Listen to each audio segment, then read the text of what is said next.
Welcome back.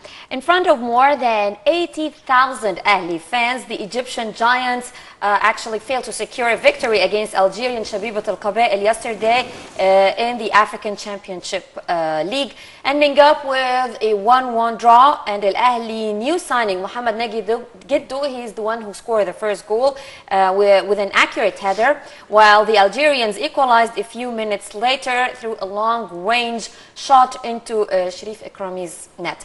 To talk more about yesterday's game, allow me to welcome Mohamed Seif, ex-Goal International website correspondent and sports editor. Hi. Good morning. Good morning. How are you? Everything Great, thanks. Mohamed, I understand that you were in Cairo Stadium yesterday. Yeah. Good that you're okay, first of all.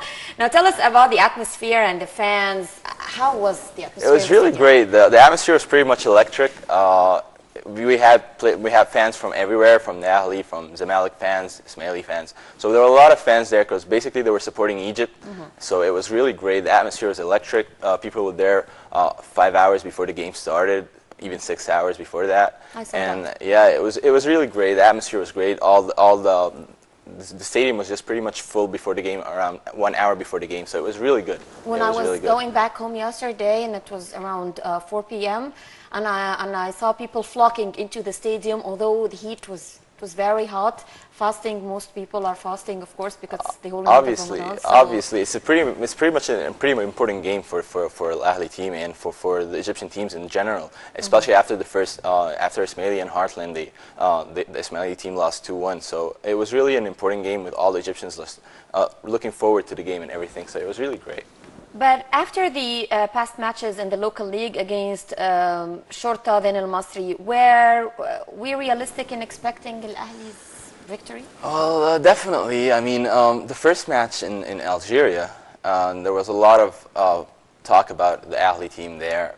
But again, with the performances of the Ahly team in the last couple of matches in the league, and with all the fans surrounding the team as well in yesterday's match, we should have expected a better scoreline, definitely, than just a 1-1 draw. Especially with all the supporters in the stadium. Yeah, definitely. The support was amazing. But again, going on with the performances in the Ahly and the past performances, there was an up-and-coming striker.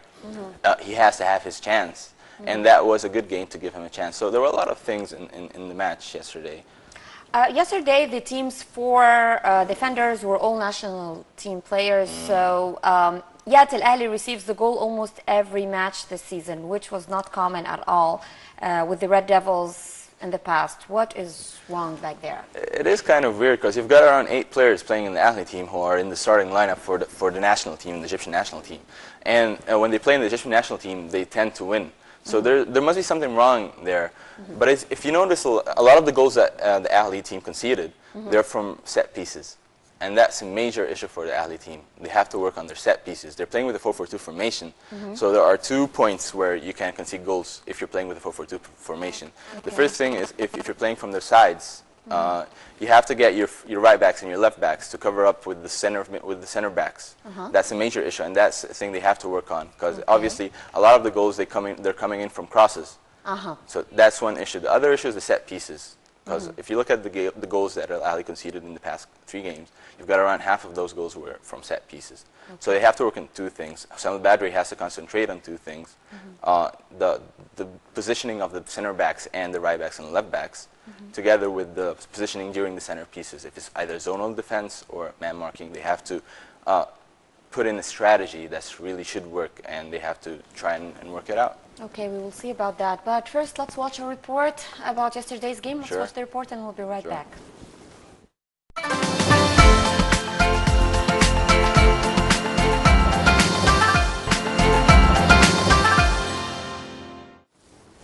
Welcome back. That was Karim Gamiliddin reporting for the breakfast show.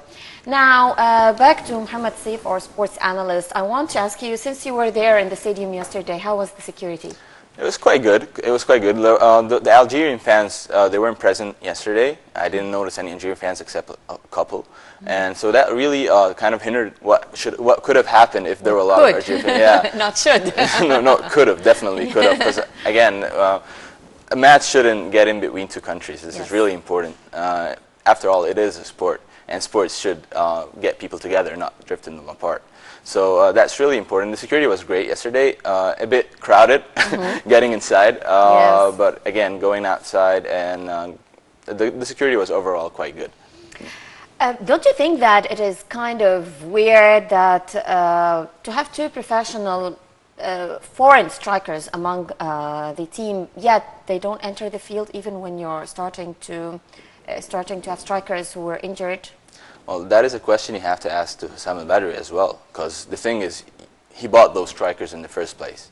Francis, again, was doubted and touted as one of the best strikers, young strikers in Liberia back when he was 17 years old. And he has the potential to be something really good, but again, he has to have the direction from the manager. That's really important, to have the direction from Hussam al-Badri. You've got the likes of a young striker in Mohamed Seif. He's a great player who started off really well when he started off in Ahly.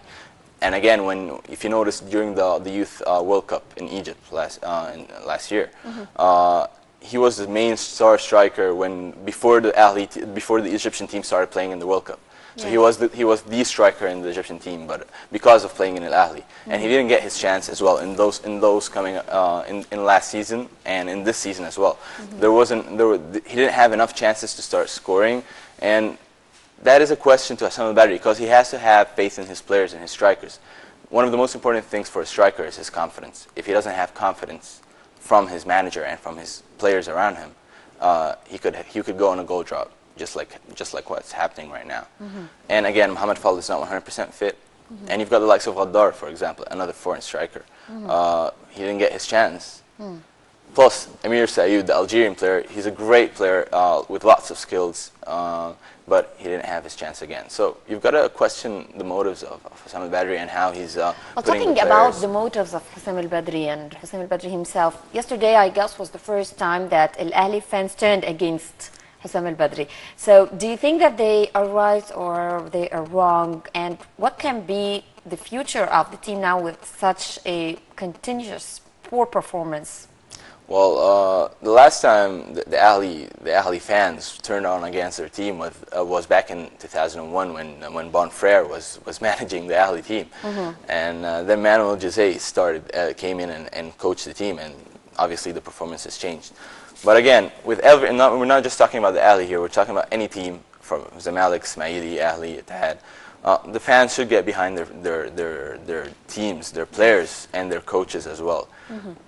What Hussam al-Badri and his staff has to do is they have to watch the previous matches, and they have to see what's going wrong, where are they putting the starting lineups wrong, what's the formation like. If we didn't see yesterday a lot of plays from the wings, for example, from the middle. There wasn't no connection from the middle, from the midfielders up to the strikers. That's really a problem for the Ahly team. So you can understand the frustration of the fans, because you've got around 80,000 fans in the stadium fully supporting the team, and then you don't get the result that's expected. That's really, but again, you have to get behind your team. Of course. Whether it's And Zamalek, this is well known about Ahly fans, by the way. Ahly, Zamalek fans, Ismaili fans, that's known about Egyptian fans as well, which is really great. Mohamed Seif, sports analyst, thank you very much for being with us this morning. Thank you very much. Okay.